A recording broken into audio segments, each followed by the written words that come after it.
Good morning, everyone. Today, we are going to start new chapter, that is organizing. In previous video, I explained planning. After planning process, there is some plans is explained there, like procedure, policy, rule, budget. But at the time, the whole part has been deleted from the chapter. That's why we are going to start next chapter. The name of chapter is organizing. Meaning of organizing means we arrange all the resources, we arrange all the posts related to the performing the function of the organization. That is known by the organizing. In meaning of organizing, identify and grouping different activities in the organization and bring together the physical, financial and human resources to establish most productive relationship for the achievement of a specific goal of the organization. Means if we perform to the organizational process, if we perform the action in the plan, then we have to make some special requirement, have to some special position and financial resources that is related to each other. That is known by the organizing. It may be included in the financial resources, it may be included in the human resources, and relationship between the human resources, like who is the superior, who is the subordinate, both are connected in the organizing. So it is the organizing.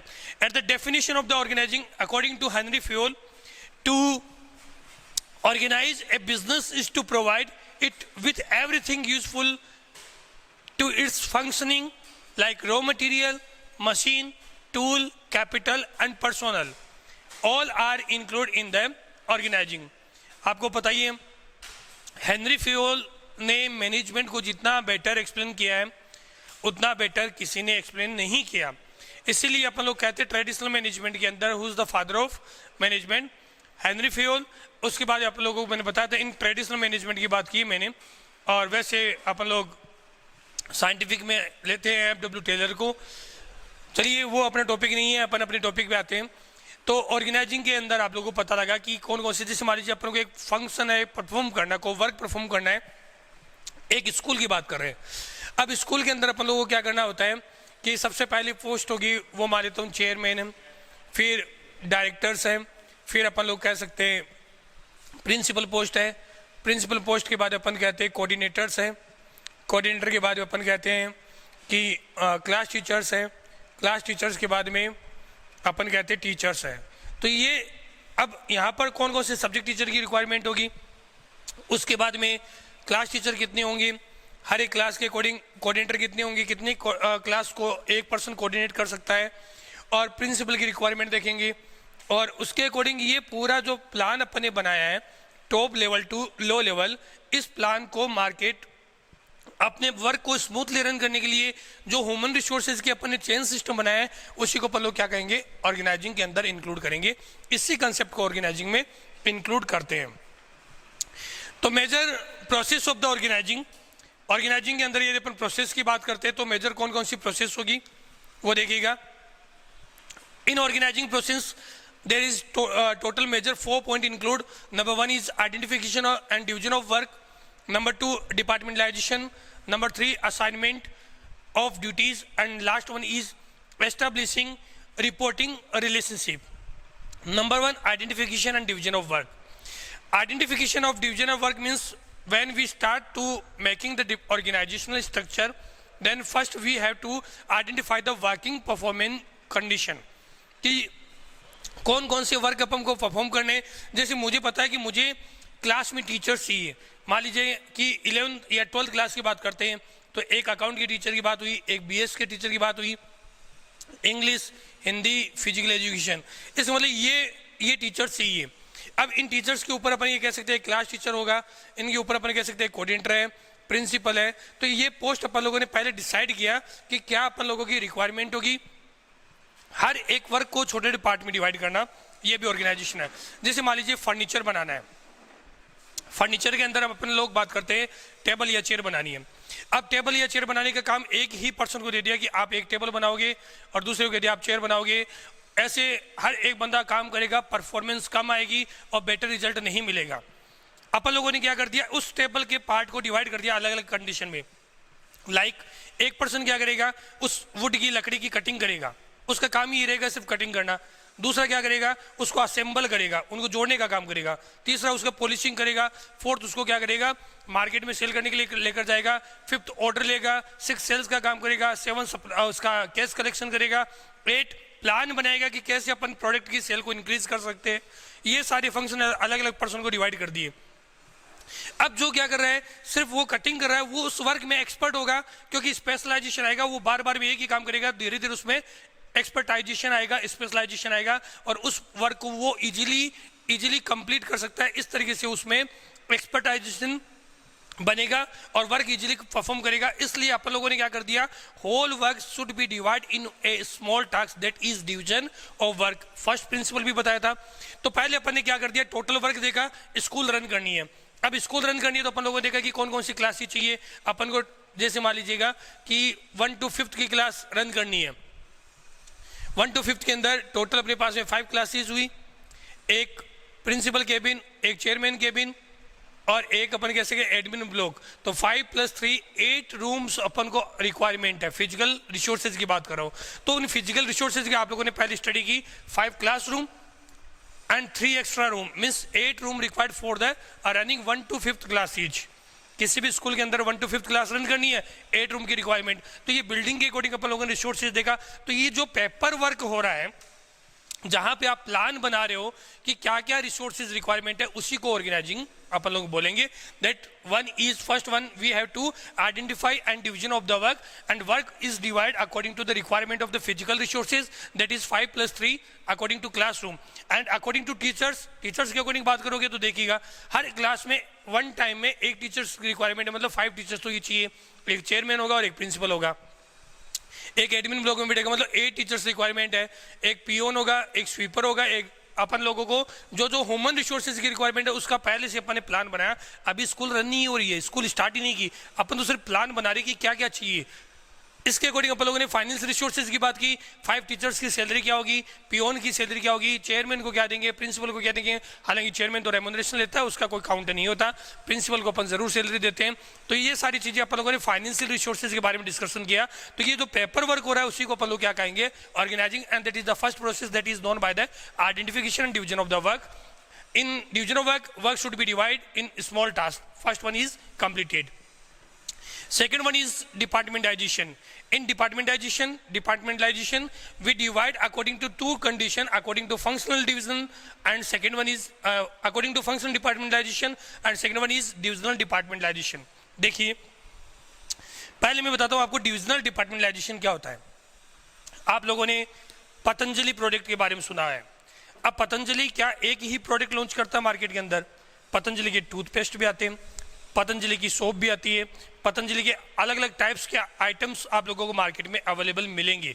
तो जो आप लोगों ने product देखा है market में available है पतंजलि के, उन सब के लिए अलग अलग डिवीजन बना। जैसे मान लीजिए अपनी स्कूल है, GIS एक ग्रुप है, उसके अंदर अपन कहते हैं गुड़ा एजुकेशन हब की बात की, उसके अंदर अलग अलग एजुकेशन रिलेटेड बने। ऐसे हो सकता है GIS गुड़ा की अपनी स्कूल जो है उसी ग्रुप का क्या एक हॉस्पिटल हो, उसी ग्रुप के अकॉर्डिंग अपन कह सकते हैं कि आप लोगों के लिए स्कूल का हो, उसी के अकॉर्डिंग अपन कह सकते हैं कि अदर कोई अपन लोगों ने फाइनेंस लिया, कॉस्मेटिक आइटम या डिपार्टमेंटल स्टोर ओपन कर रखा है, उसी के अकॉर्डिंग अपन लोगों ने एक रेस्टोरेंट ओपन कर रखा है। तो टोटल कितने बने? 5। Number 1 school group, number 2 hospital group, number 3 departmental store, number 4 restaurant and hotel. तो ये टोटल 4 ग्रुप की बात करते। चलो 4 ग्रुप हम लोगों ने अलग अलग डिवाइड किए। अब अपन लोग यहाँ बना रहे हैं स्कूल का अलग स्ट्रक्चर बनाया कि स्कूल में चेयरमैन होगा, प्रिंसिपल होगा, ये वर्क टीचर्स होंगे, कोऑर्डिनेटर होंगे, एम्प्लॉय होंगे। वैसे अपन लोगों ने हॉस्पिटल का बना दिया, हॉस्पिटल में ये मैनेजर्स होंगे, ये कोऑर्डिनेटर होंगे, ये सुपीरियर होंगे, और उसके बाद में ये मेन जो अलग पोर्शन बनेंगे उसके अकॉर्डिंग अपन लोगों ने ये डिसाइड किया। तो जो ये पोर्शन डिसाइड किया वो हॉस्पिटल का अलग किया है, स्कूल का अलग किया है, डिपार्टमेंटल स्टोर का अलग किया है, और जो अलग अपन लोगों ने पेट्रोल पंप वगैरह का रखा है तो उसका अलग किया है। मतलब हर एक डिपार्टमेंट का अपन लोगों ने अलग अलग पोर्शन डिसाइड किया है। इसी को अपन लोग क्या बोलेंगे? डिपार्टमेंटाइजेशन। अब इसमें अपन लोगों ने जो डिपार्टमेंटाइजेशन किया वो क्या किया? According to division of the organisation. Like In school division, we prepare a separate departmentalization for school, separate departmentalization for hospital, and separate departmentalization for the departmental store. That is according to division, so it is divisional departmentalization. According to function, जैसे मान लीजिएगा अपन लोगों ने क्या किया कि function के according अलग अलग पोर्शन डिवाइड कर दिया. जैसे फर्स्ट फंक्शन अपन लोगों ने रखा प्लानिंग या परचेज, सेकंड रखा सेल्स, ऑपरेशन. देखिएगा अपन लोगों ने क्या रखा, अलग अलग डिपार्टमेंट बना दिए. एक तो बनाया परचेज डिपार्टमेंट, एक बनाया सेल्स डिपार्टमेंट, एक बनाया रिसर्च एंड डेवलपमेंट डिपार्टमेंट, एक बनाया मार्केटिंग डिपार्टमेंट. अब परचेज डिपार्टमेंट है वो क्या करेगा, सारे ग्रुप का हॉस्पिटल, स्कूल, डिपार्टमेंटल स्टोर और जो भी आप लोगों ने बना रखे अपने अलग अलग डिवीजन, उन सब का परचेज का काम सिर्फ परचेज डिपार्टमेंट ही करेगा. तब तो क्या हुआ, परचेज डिपार्टमेंट. अब आप क्या कर रहे हो, परचेज का अलग से एक ब्लॉक बना दिया, उसमें जितने भी परचेज होंगे, अपने जितने भी बिजनेस हैं उन सब का बिजनेस का परचेज एक ही जगह होगा, परचेज डिपार्टमेंट कर रहा है. अपने जितने भी प्रोडक्ट हैं उन सब का सेल क्या होगा, एक ही जगह होगा, तो उसे अपन क्या कहेंगे, सेल्स डिपार्टमेंट में इंक्लूड करेंगे. जैसे सेल्स डिपार्टमेंट में अपन इंक्लूड करते हैं, तो जैसे मान लीजिए कि अपने स्कूल के अकॉर्डिंग जो अपन लोगों को सेल्स प्रमोशन स्कीम्स करनी है, मार्केट में एडवर्टाइजमेंट करना है, तब भी ये सेल्स डिपार्टमेंट ही करेगा. यदि हॉस्पिटल का एडवर्टाइजमेंट करना है और हॉस्पिटल को अपन लोग जो उसकी गुडविल इंक्रीज करना चाहते हैं या पॉपुलर करना चाहते हैं, तो भी यही सेल्स डिपार्टमेंट करेगा. यदि अपन लोगों ने एक डिपार्टमेंटल स्टोर बना रखा है, उसका एडवर्टाइजमेंट करना है, तब भी कौन करेगा, सेल्स डिपार्टमेंट ही करेगा. तो ये परचेज डिपार्टमेंट, सेल्स डिपार्टमेंट सारे डिवीजन का एक ही पर्सन कर रहा है. फिर अपन ने किया research and development. Research and development department क्या करता है कि अपने प्रोडक्ट के अकॉर्डिंग रिसर्च करता है कि कौन कौन सी अपन लोगों को प्रोडक्ट की रिक्वायरमेंट है, अपने प्रोडक्ट में क्या कमी है. जैसे मान लीजिए अपन बात करें स्कूल के अंदर, स्कूल का मेन ऑब्जेक्ट है we provide to quality education to the student. It is our aim of the Guda international school. अब अपन लोगों ने ये देखा कि इसमें हो सकता है कहीं ना कुछ कमी हो, तो उस कमी को कैसे रिमूव करें, मतलब अपनी जो क्वालिटी एजुकेशन है उसको कैसे और इंक्रीज करें, उसकी सारी रिसर्च यही करेगा. यदि हॉस्पिटल में कुछ कमी चल रही है, कोई बेस्ट अपन लोगों को और अच्छा डॉक्टर लाने की रिक्वायरमेंट है, तो उसके बारे में भी एनालिसिस ये रिसर्च डिपार्टमेंट करेगा. यदि डिपार्टमेंटल स्टोर अपन लोगों को उसके कस्टमर को और इंक्रीज करना है, उसमें क्या कमी रहेगी, उसके बारे में रिसर्च करने का काम भी कौन करेगा, रिसर्च एंड डेवलपमेंट डिपार्टमेंट ही करेगा. मतलब अब अपन लोगों ने क्या किया है कि अपन ने अलग अलग डिवीजन नहीं बनाई, अपन ने अलग अलग फंक्शन बनाए. Purchase department, sales department, research and development department and marketing department. ये अलग अलग according to function. When we prepare the departmental, then it is known by the functional departmentalization, and if we prepare the department according to the division like hospital and schools, then it is known by the divisional departmentalization. Clear hai? First, identification division of work. Second one is departmentalization. Third one is assignment of duties. Now the third condition. In this condition, we assign the duty to the employees of workers according to the test, according to the skill and education and qualification of the employee and workers. मुझे मान लीजिएगा कि market में move करना, market में घूमना पसंद है. अब मुझे कंप्यूटर के पास में बिठा दिया कि आपको कंप्यूटर पे वर्क करना है. मैं वो रिजल्ट नहीं दे सकता क्योंकि वो मेरा इंटरेस्ट नहीं है. मुझे उस वर्क में कंप्लीट इंटरेस्ट नहीं है, तो मैं फिर कैसे परफॉर्म कर सकता हूँ. और किसी एक बंदा ऐसा है जिसको मार्केट में घूमना बिल्कुल पसंद नहीं है, उसको मार्केटिंग डिपार्टमेंट में लगा दिया, तब भी रिजल्ट नहीं मिलेगा क्योंकि उसको एक जगह बैठकर काम करना पसंद है. तो जैसा इंटरेस्ट है एम्प्लॉय का, उस इंटरेस्ट के अकॉर्डिंग अपन लोग क्या करते हैं, उस एम्प्लॉय को वर्क असाइन करें, ड्यूटी असाइन करें. That is known in assignment of duties according to the interest, according to the skill, according to the qualification of the employee and workers. Assignment duties according to the skill and qualification of the employees. And last one is the establishing reporting relationship.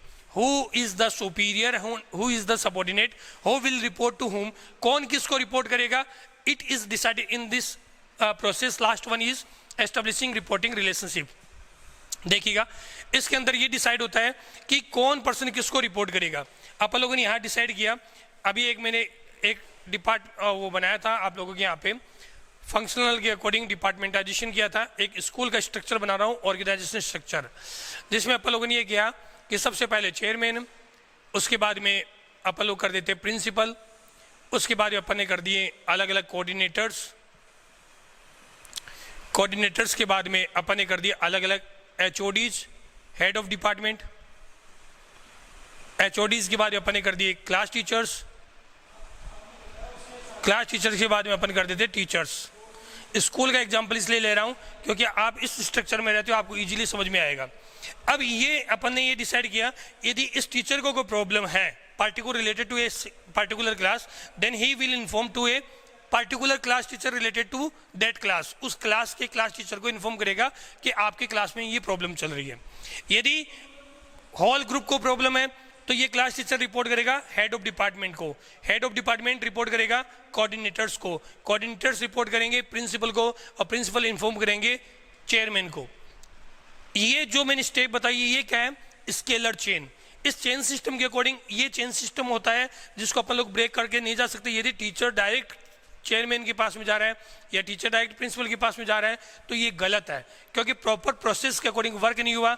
इसका system ये बताया गया है कि यदि order आता है तो हमेशा डाउनवर्ड होगा, यानी ऑर्डर आएगा तो क्या होगा? चेयरमैन प्रिंसिपल को ऑर्डर करेगा, प्रिंसिपल कोऑर्डिनेटर्स को ऑर्डर करेंगे, कोऑर्डिनेटर्स HODs को, HODs क्लास टीचर को, और क्लास टीचर्स टीचर्स को ऑर्डर देंगे। मतलब जब ऑर्डर सिस्टम फ्लो होगा तो डाउनवर्ड फ्लो होगा, एंड सजेशन और आइडियाज यदि जाएंगे तो वो अपवर्ड जाएंगे। जैसे इनके माइंड में कोई आइडिया आया कि अपन लोग इस तरीके से वर्क परफॉर्म कर सकते हैं, तो ये क्या करेंगे? ये अपवर्ड मूव करेंगे। ये अपना आइडिया क्लास टीचर को, class teacher head of department को, और हेड ऑफ डिपार्टमेंट कोऑर्डिनेटर्स को बताएंगे, कोऑर्डिनेटर्स प्रिंसिपल को, प्रिंसिपल चेयरमैन से डिस्कस करेंगे इसके बारे में कि क्या अपन को वो वर्क परफॉर्म करना चाहिए या नहीं करना चाहिए। तो ये जो सिस्टम मैंने बताया आप लोगों को, ये क्या हुआ? This is the relationship between the who is the superior person and who is the subordinate. ये सारी चीजें बताता है, मतलब कौन किसको रिपोर्ट करेगा। मान लीजिएगा इन कोऑर्डिनेटर के पास में ये दो हेड ऑफ डिपार्टमेंट आते हैं। अब इन्होंने इनको ऑर्डर कर दिया, जबकि इसके पास में ऑर्डर किसके पास में आना चाहिए था? इस कोऑर्डिनेटर 1 है, कोऑर्डिनेटर 2 है। मतलब इस हेड ऑफ डिपार्टमेंट 1 को ऑर्डर करेगा कोऑर्डिनेटर 2, लेकिन कोऑर्डिनेटर 1 ने ऑर्डर कर दिया। अब कोऑर्डिनेटर 1 तो कह रहा है कि आपको क्लास 9th में जाना है, और कोऑर्डिनेटर 2 कह रहा है आपको क्लास 10th में जाना है। ये बंदा कहीं नहीं जाएगा, ये कहेगा कि मुझे कोऑर्डिनेटर 1 ने तो कहा 9th में जाना है और कोऑर्डिनेटर 2 ने कहा है 10th में जाना है। यदि दोनों इसके सुपीरियर होते, यदि राइट होता कि दोनों ऑर्डर करेंगे तो कहीं नहीं जाएगा, और वो एक दूसरे के अंदर इन डिपार्टमेंटल जो हेड बने हुए हैं कोऑर्डिनेटर, इन दोनों के बीच में झगड़ा करवा देगा। मतलब कन्फ्लिक्ट क्रिएट करेगा कि मेरे को समझ में नहीं आया सर, आपने तो कहा था वहाँ जाना है, उन सर ने कहा कि वहाँ जाना है। जब उन सर के पास में जाएगा तो कह देगा कि आपने तो ये कहा था, जबकि मुझे सर C1 ने ये कहा था। तो ऐसे में कन्फ्यूजन क्रिएट होगा और वो बंदा कुछ वर्क नहीं करेगा, उसको बहाना मिल जाएगा काम नहीं करने का। ऐसे में फिक्स रिलेशनशिप होनी चाहिए, कौन किसको रिपोर्ट करेगा और कौन उसका सुपीरियर होगा, कौन उसका सबऑर्डिनेट होगा। इसलिए ये रिलेशनशिप भी एक पर्टिकुलर डिपार्टमेंटाइजेशन के अंदर रिक्वायरमेंट है, मतलब ऑर्गेनाइज स्ट्रक्चर के अंदर ये सारी चीज 100% होनी चाहिए। अब आज आप लोगों ने जो पढ़ा है उस सारी चीज को मैं एक बार फिर से आप लोगों को अच्छे से समझा देता हूं। नंबर 1 आप लोगों ने पढ़ा है meaning. In meaning I explain the relationship between in organisational structure में आप लोगों को मैंने मीनिंग में बताया था। In meaning we discuss related with the requirement of the human resources, man and machine material related with to perform the are function in actual condition, या action में लेकर आने के लिए जो फंक्शन को अपन लोगों को रिक्वायरमेंट होती है उसके बारे में अपन ने डिस्कशन किया ऑर्गेनाइजिंग के अंदर। उसके बाद अपन लोगों ने डिस्कशन किया कि हेनरी फ्यूल है, उनका क्या कहना है ऑर्गेनाइजिंग के बारे में। ये डेफिनेशन मैंने आप लोगों को इसलिए स्पेशल बताई है, वैसे रिक्वायरमेंट नहीं होती, केस स्टडी आती है नहीं आती, लेकिन इसलिए बताया था कि अपन लोगों को सब्जेक्ट कमांड बनानी है। To organise a business is to provide it with everything useful to it functioning, raw material, machine and tools, capital and personnel. इन सब को रिलेटेड अपन लोगों को जो जो रिक्वायरमेंट है अपने वर्क को परफॉर्म करने के लिए, जो जो अपन लोगों की नेसेसरी आइटम्स हैं, उन सब को अपन लोगों ने एक स्ट्रक्चर में डाला, that is organisation structure. Starting में मीनिंग था identifying and grouping different activity in the organisation. Identify करना सबसे पहले, फिर उन डिफरेंट एक्टिविटीज को एक ग्रुप में डालना। देखो अलग अलग प्रोसेस ये भी, identifying and grouping different activities. पहले आइडेंटिफाई किया कि कौन कौन सी उस वर्क को परफॉर्म करने के लिए एक्टिविटी की रिक्वायरमेंट है, उसके बाद उनको एक पर्टिकुलर ग्रुप बनाया कि कैसे होगा in the organisation, and bring together और एक साथ में उन सबको कनेक्ट किया। जैसे मैंने बताया था कि अपन लोगों की यदि क्लास स्कूल रन करनी है तो क्या क्या चाहिए, उसके बाद अपन लोगों ने उन सबका एक स्ट्रक्चर बनाया, मतलब एक ग्रुपिंग में डाला। उसके बाद अपन लोगों ने क्या किया, उन सबको साथ में लेकर physical, financial and human resources to establish most productive relation, फिर उन सब के बीच में एक रिलेशनशिप एस्टेब्लिश की for achieving of specific goal of the organisation. अपने गोल को अचीव करने के लिए जो रिक्वायरमेंट थी वो सारी चीज़ें अपन लोगों ने यहाँ पे मीनिंग में डिस्कस किया। मीनिंग के बाद में अपन लोगों ने डेफिनेशन की बात की, फिर आप लोगों को मैंने एक्सप्लेन किया प्रोसेस। प्रोसेस में नंबर 1 थी, वो था आइडेंटिफाइंग डिवीजन ऑफ वर्क, मतलब वर्क को पहले स्मॉल टास्क में डिवाइड कर देना कि कौन कौन से वर्क होनी चाहिए, उनको प्रॉपर वे में आइडेंटिफाई करे और आइडेंटिफाई करने के बाद में उस वर्क को परफॉर्म करे, that is identify and division of work. Second one is departmentalisation. In departmentalization, we divide in 2 category of department. First one is functional department. If the department is created according to the function like purchase, sale, operation, research and development and marketing department, that is, it is known by functional department because there is department created according to the function. Second one is divisional departmentalization. If the work is divided according to the division like cosmetic department, like school, like hospital and petrol pump. And in third one is assignment of duties. In this case, we assign the duty to workers and employee according to the interest and test and skill and qualification of the employee and workers. And last one is the establishing reporting relationship. In this category, we include who is the superior person and who is the subordinate and कौन किसको report करेगा, इसके बारे में आप लोगों ने discussion किया। आज की वीडियो में बस इतना ही, बाकी नेक्स्ट वीडियो में पढ़ेंगे। Thank you, have a nice day बेटा।